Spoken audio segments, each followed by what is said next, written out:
महाबली हनुमान कलयुग के जीवित देवता कहलाते हैं। इन्हें दसों दिशाओं, आकाश और पाताल का रक्षाकर्ता कहा जाता है।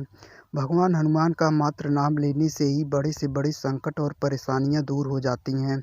जो भी भक्त प्रभु श्री रामचंद्र के परम भक्त हनुमान की निस्वार्थ भाव से पूजा आराधना करते हैं, उन्हें कभी किसी कष्ट का सामना नहीं करना पड़ता है।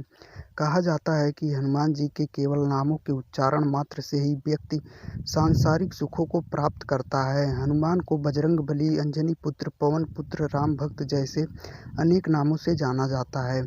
ऐसे में चलिए आज जानते हैं बजरंग बली का नाम हनुमान कैसे पड़ा।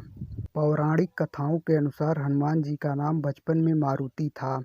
एक दिन मारुति नंदन अपनी निद्रा से जागे और उन्हें तीव्र भूख लग गई। उन्होंने पास के एक वृक्ष पर लाल पका फल देखा, जिसे खाने के लिए वे निकल पड़े। दरअसल मारुति जिसे लाल पका फल समझ रहे थे, वे सूर्यदेव थे। वह अमावस्या का दिन था और राहु सूर्य को ग्रहण लगाने वाले थे, लेकिन वे सूर्य को ग्रहण लगा पाते उससे पहले ही हनुमान जी ने सूर्य को निगल लिया। राहु कुछ समझ नहीं पाते कि हो क्या रहा है। उन्होंने इंद्र से सहायता मांगी।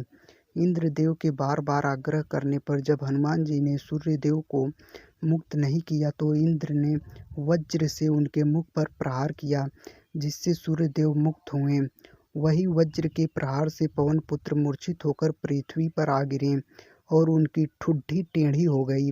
जब पवन देवता को इस बात की जानकारी हुई तो वे बहुत क्रोधित हुए। उन्होंने अपनी शक्ति से पूरे संसार में वायु के प्रवाह को रोक दिया, जिसके परिणाम स्वरूप पृथ्वी पर जीवों में त्राही त्राही मच उठी। इस विनाश को रोकने के लिए सारे देवगण पवनदेव से आग्रह करने पहुँचे कि वे अपने क्रोध को त्याग कर पृथ्वी पर प्राणवायु को प्रवाह करें।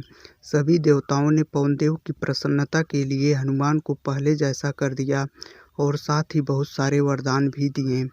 देवताओं के वरदान से हनुमान और भी ज़्यादा शक्तिशाली हो गए, लेकिन वज्र के चोट से उनकी ठुड्डी टेढ़ी हो गई, जिसके परिणाम स्वरूप उनका एक नाम हनुमान पड़ा। और ब्रह्मा जी वहाँ पर आए और सभी देवताओं से कहा, आज से इस बालक पर किसी प्रकार के अस्त्र शस्त्र का कोई प्रभाव नहीं पड़ेगा। ब्रह्मा जी ने कहा, वायुदेव तुम्हारा यह पुत्र बल बुद्धि विद्या में सबसे बढ़ चढ़कर होगा। तीनों लोकों में किसी भी बात में इसकी बराबरी करने वाला कोई दूसरा नहीं होगा। यह भगवान श्री राम का सबसे बड़ा भक्त होगा। इसका ध्यान करते ही सबके सभी प्रकार के दुख दूर हो जाएंगे। यह मेरे ब्रह्मास्त्र के प्रभाव से सर्वथा मुक्त होगा। वरदान से प्रसन्न होकर और ब्रह्मा जी एवं देवताओं की प्रार्थना सुनकर वायुदेव ने फिर पहले की तरह बहना शुरू कर दिया।